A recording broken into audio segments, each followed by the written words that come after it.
Salut mes petits pragmas. Alors, qu'est-ce qui s'est passé aujourd'hui à Bruxelles? Il paraît que ça a été l'apocalypse, tout le monde en a pris pour son grade, les tracteurs ont tout défoncé, Bruxelles est à feu et à sang.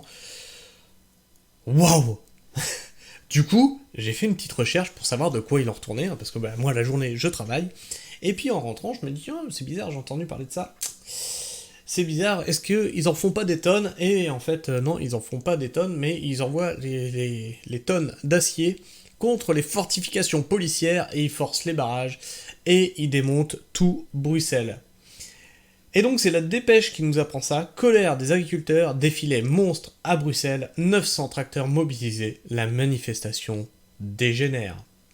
Et donc on a une petite vidéo, on va se regarder ça et ensuite on va lire l'article.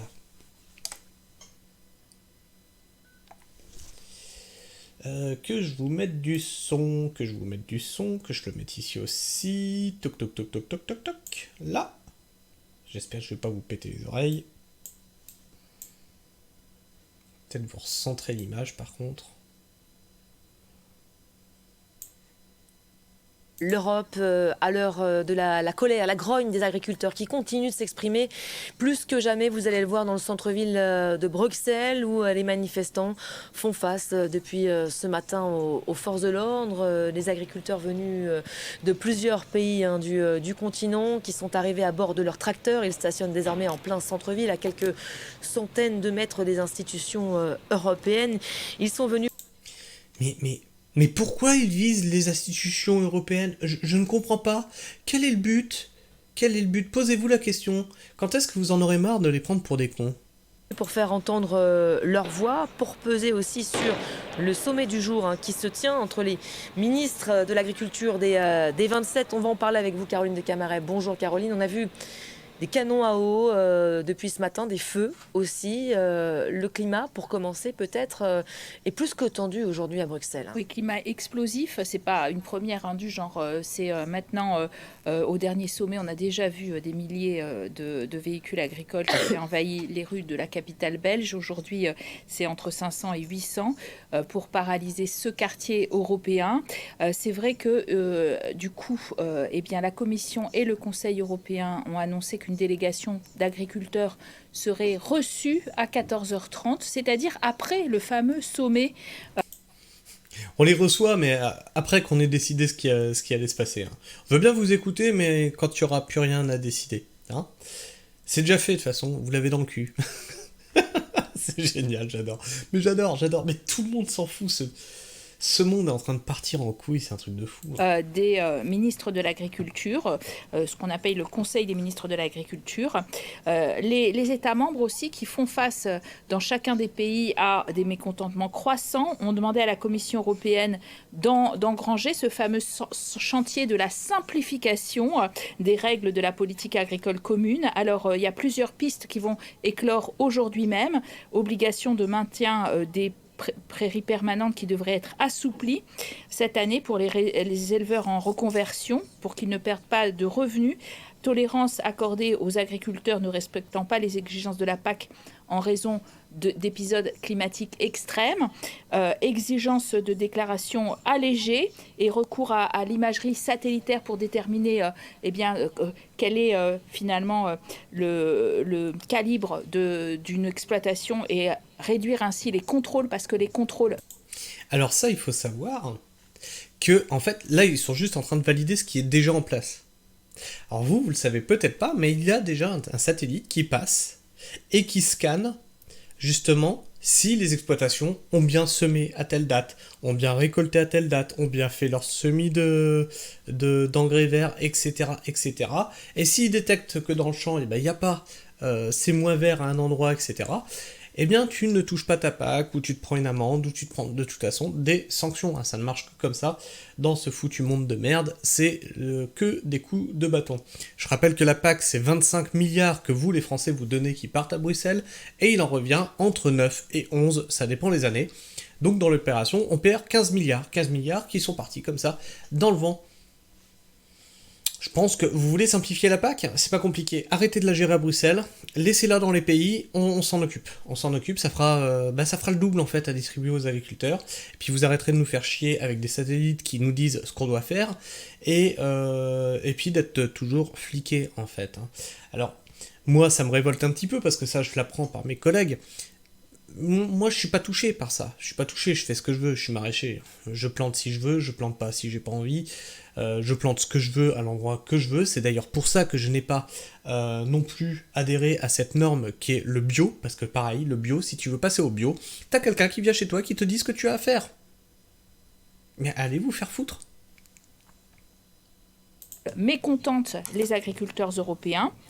Et puis, une dérogation partielle à l'obligation de jachère. Beaucoup de concessions, en fait, ces dernières semaines, du côté de l'Union européenne. Pas sûr, pour autant, que cela va suffire, en fait. Beaucoup de concessions, et pourtant, la colère... Donc là, pour eux, c'est beaucoup de concessions. En fait, on valide ce qui est déjà en place, c'est-à-dire qu'on l'inscrit dans le marbre, et c'est des concessions, ça. J'adore les journalistes. Mais vous êtes... Mais vraiment, mais putain... On a le sentiment est grandissante aujourd'hui. Sans la PAC, est-ce que ça irait mieux pour autant, Caroline ? L'Union européenne, elle compte 9 millions de fermes en 2020 et on pense qu'il y en aurait eu beaucoup moins sans la PAC.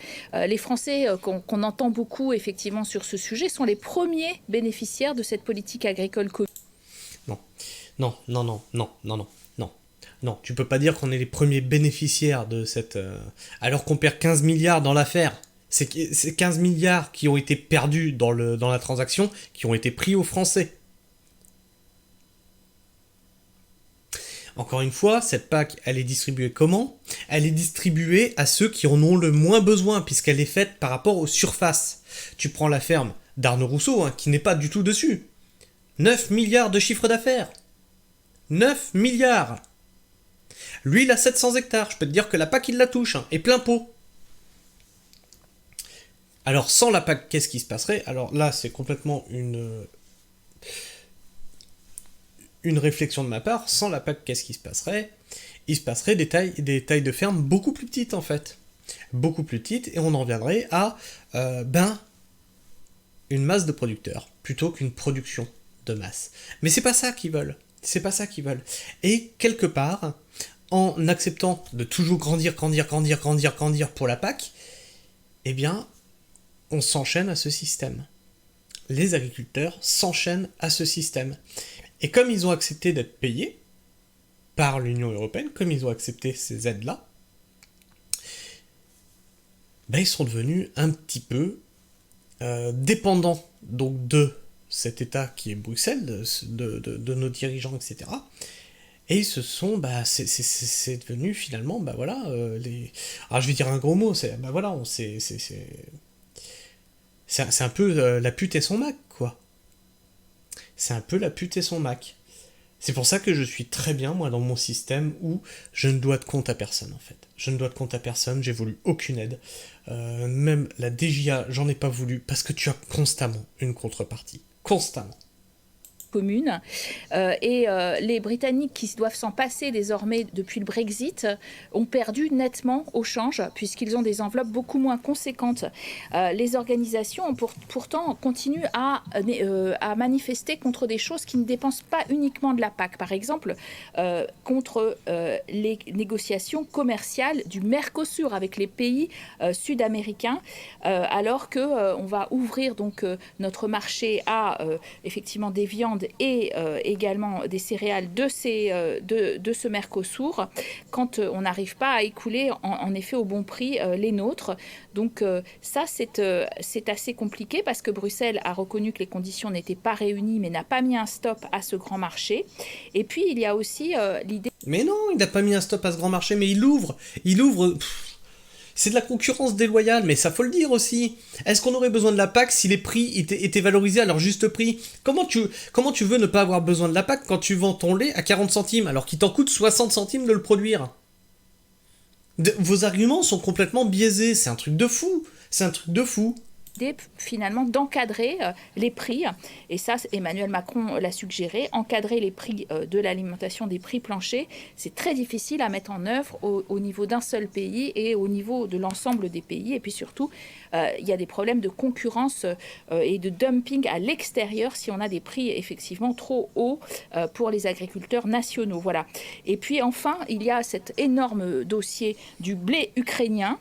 Et là, encore aujourd'hui, il y a aussi d'énormes manifestations des Polonais à la frontière de l'Allemagne pour bloquer les convois de blé ukrainien parce qu'ils considèrent que ça fait baisser trop leurs prix nationaux, tout ce blé ukrainien vendu à bas prix. Alors ils ont obtenu sur le sucre, les volailles, les œufs ukrainiens des plafonnements, mais à des prix qu'ils jugent déjà trop élevés, mais ça n'est pas le cas sur le blé. Et ça, c'est un gros dossier aussi pour l'Union européenne, un peu moins pour la France, mais pour le reste de l'Europe, Allemagne et Europe de l'Est comprise, c'est très important. Ok, bon, on va se faire l'article en espérant que ce ne soit pas une redite de ce qu'on vient d'écouter. À l'occasion d'une réunion des ministres européens de l'agriculture, des centaines d'agriculteurs ont investi le centre de Bruxelles avec leurs tracteurs. Les accès de la capitale belge ont été paralysés une partie de la journée. La police a dû faire usage de gaz lacrymogène. Ah, ça c'est leur grande habitude. Hein. D'ailleurs, pourquoi ils ont fait des achats colossaux de LBD, de gaz lacrymogène, d'engins de guerre, hein, finalement, hein, parce qu'ils ont investi dans des nouveaux blindés. Je pense qu'ils savaient très bien vers où on allait, hein, et je pense que la colère agricole qu'on vit actuellement, ce n'est que le prémisse de choses beaucoup plus importantes qui vont arriver dans les mois qui viennent. Ou les années qui viennent. Hein. Parce que mine de rien, Macron il est encore au pouvoir pendant quelques années. Hein.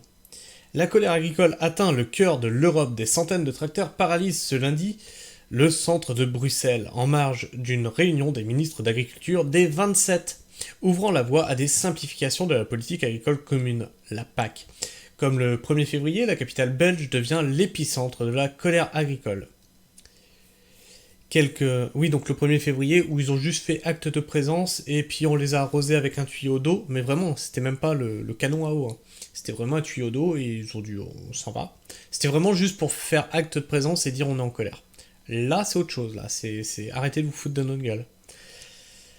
Quelques 900 véhicules agricoles ont été dénombrés par la police, qui barricade les abords du Conseil européen. Elle a utilisé les canons à eau pour éteindre les brasiers allumés par les manifestants. Oui, parce que les canons à eau contre des tracteurs, je crois pas que ça va faire grand-chose. Manifestants, donnant lieu à des confrontations tendues. Des délégations d'Espagne, du Portugal et de la puissante confédération italienne Coldirti côtoyaient les organisations belges. Sous pression, les États membres avaient exigé de la Commission européenne un plan de simplification des règles de la PAC. Bruxelles présente lundi ses premières pistes, mais parmi les manifestants rencontrés à Bruxelles, l'exaspération domine. Oui, je crois que le monsieur là, il est un peu exaspéré. Un peu exaspéré. Alors on avait vu la séance de rugby au salon de l'agriculture. Je pense que c'est un peu plus tendu que du rugby là. Hein. Nous protestons depuis des mois. Et c'est mondial, hein, ce n'est pas qu'européen, c'est mondial. Il n'arrête pas de tergiverser, rien ne se passe, s'agace Mariek Van de Viver, qui travaille dans l'exploitation familiale, pourfendant la folie réglementaire. On doit payer pour le cheval qui fait du crottin. Le pack vert... Ah, le Green Deal. Le Green Deal nous ordonne comment gérer le crottin, où il va, c'est totalement ahurissant. Oui, surtout qu'on n'a jamais eu besoin qu'un mec en costard-cravate nous dise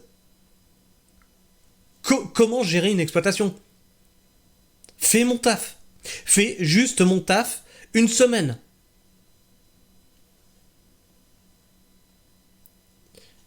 Soupire-t-elle. Tellement de bureaucratie qu'on ne peut continuer à produire. Il faut une politique garantissant la rentabilité, le changement de génération, et nous n'avons aucun contrôle sur les importations venant des pays tiers, abonde Adorancion Banquet, des jeunes agriculteurs espagnols. Les agriculteurs en colère font face à la police. Et donc on voit gaz lacrymogène contre jet d'ensilage.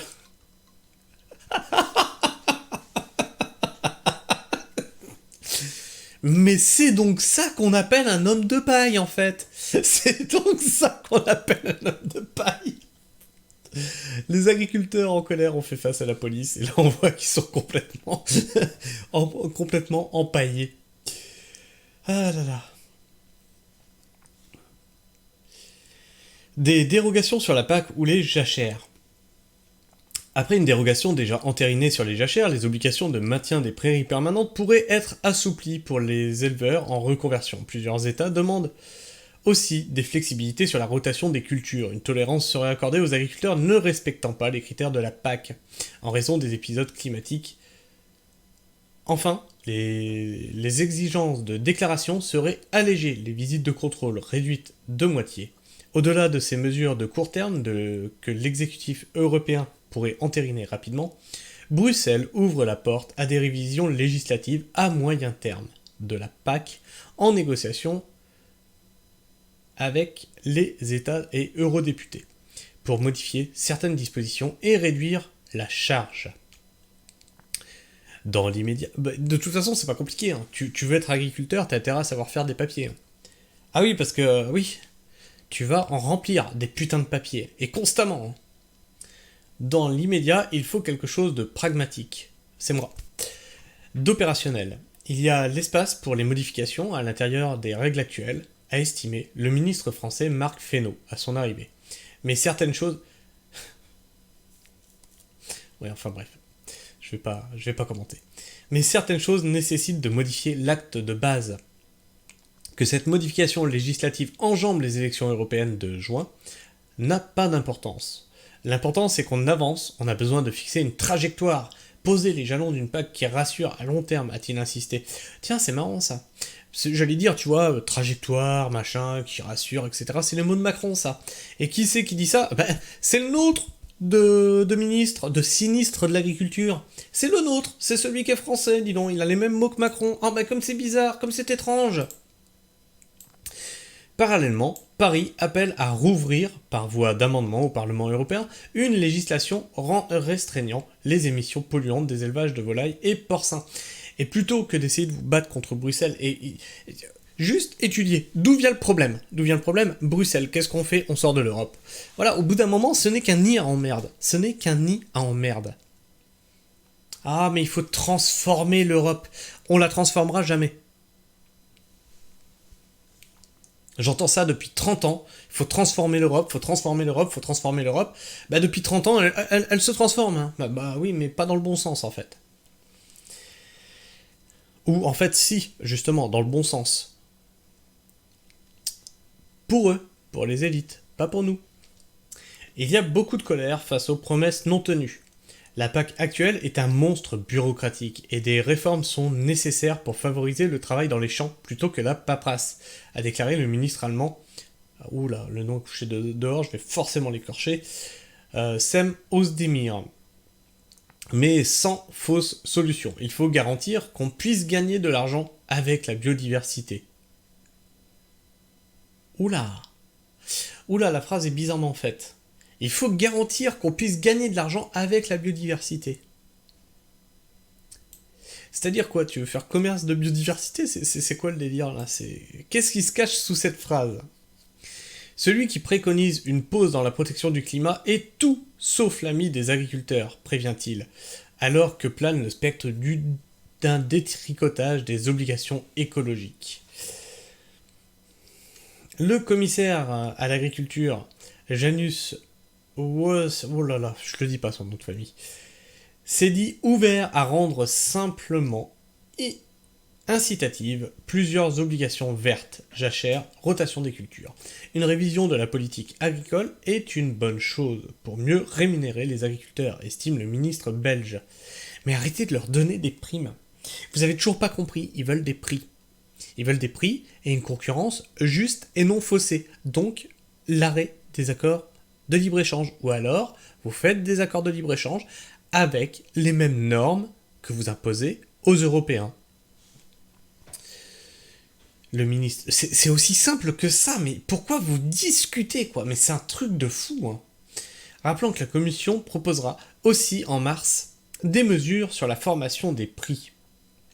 Il y a des éléments des législations du pacte vert qui sont demandés aux agriculteurs, mais pas rémunérés. C'est le cœur du problème, a-t-il ajouté. Les organisations agricoles exigent l'arrêt définitif des négociations commerciales avec les pays sud-américains du Mercosur et un meilleur partage de valeur avec industriels et distributeurs. Un chantier structurel plus vaste que le petit soulagement sur les charges administratives, reconnaît Vincent Delobel, éleveur de chèvres et administrateur du syndicat wallon Fugera, dénonçant un étau économique. On n'arrive pas à vivre, les primes PAC viennent en perfusion. Voilà, et il est là tout le problème. C'est qu'à la base, on enlève la PAC. On enlève la PAC, qui est une perfusion, comme il le dit. Les agriculteurs ne vivent pas. Comment ça se fait? C'est eux qui nourrissent l'Europe. Comment ça se fait qu'ils n'arrivent pas à vivre de leur métier? C'est-à-dire qu'aujourd'hui, si on mettait...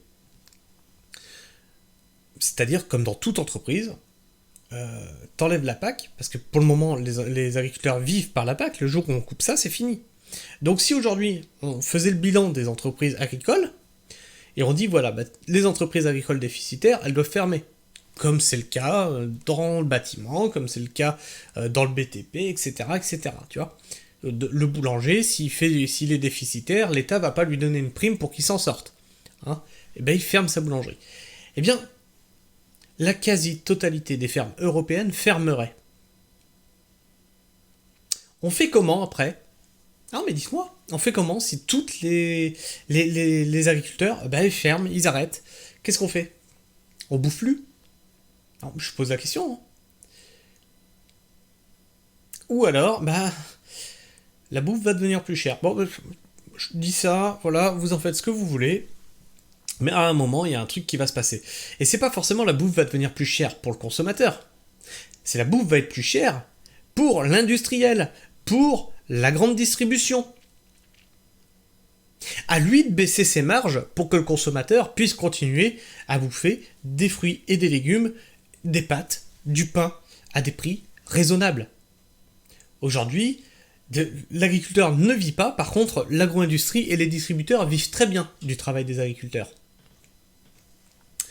Autre sujet explosif, Bruxelles a proposé des mesures de restriction des importations ukrainiennes. Pour 1 an. Accusées de plomber les marchés, mais sans rassurer. Non, sans déconner, ça plombe les marchés, vos accords de libre-échange plombent le marché. Oh, mince alors. Oh, qui aurait pu prévoir? Alors tu vois, moi j'ai pas fait l'ENA, tu vois. Moi j'ai arrêté mes études très tôt, tu vois. Et ça, c'est bizarre, je l'ai compris tout de suite. Je l'ai compris tout de suite. Je ne dirige pas l'Europe, je ne dirige pas un pays, je dirige même pas ma ville. Je l'ai compris direct, ce que vous aviez voté.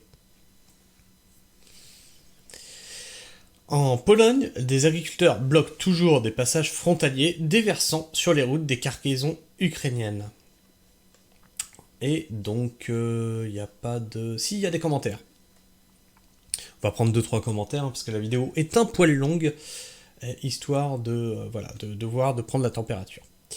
Au moins, il n'y a pas que la France qui se fait voler par l'Europe. Non, mais c'est tous les pays, tous les États membres de l'Europe qui se font voler. Les pays de l'Est sont rentrés dans l'Europe grâce à l'industrie et les grandes surfaces. Les normes sont écrites par des idiots derrière leurs bureaux qui n'ont aucune réalité du terrain, tout à fait juste. Qui a payé le gasoil pour alimenter les tracteurs qui sont allés foutre le bordel à Bruxelles depuis l'Italie, l'Espagne? Ça en fait des litres, non? Là par contre, ils trouvent du pognon. Et donc on lui répond, c'est le foutoir partout en Europe, la solidarité européenne doit faire rigoler Poutine. En fait, tu sais, quand t'es au bord du gouffre, hein, c'est quand même 2 agriculteurs par jour qui se suicident. Hein, quand tu es au bord du gouffre, c'est-à-dire que soit tu crèves. Du pognon, t'en trouves, j'allais dire. Non, mais tu vois, le sursaut de la dernière chance. Je vais faire cet investissement-là pour peut-être pouvoir m'en sortir. C'est ma dernière chance, parce que soit je crève. Soit je crève par les charges, soit je crève la corde au cou. Enfin, bref, je sais pas ce que vous pensez de tout ça, moi je pense que c'est de plus en plus tendu. Je pense que cette révolte agricole n'est que le prémisse de choses beaucoup plus importantes qui vont arriver. Là, c'est les agriculteurs qui se soulèvent, peut-être que demain ce sera vous. Dites-moi ce que vous en pensez dans les commentaires, n'hésitez pas à me partager votre avis et vos opinions. N'hésitez pas à en débattre entre vous aussi, dans le respect mutuel bien entendu. N'hésitez pas aussi à vous abonner si ce n'est déjà fait, et si vous êtes encore là en fin de vidéo et que vous n'êtes pas abonné, mais que faites-vous? Que faites-vous? Moi, de mon côté, ça m'aide à être plus visible dans cet algorithme qu'est YouTube. Donc en plus, vous faites une bonne action en vous abonnant. Et vous pouvez aussi activer la petite cloche. Alors ça, c'est pas pour me faire plaisir, c'est pas pour les algorithmes, mais c'est pour vous, pour ne rater aucune de mes sorties vidéo.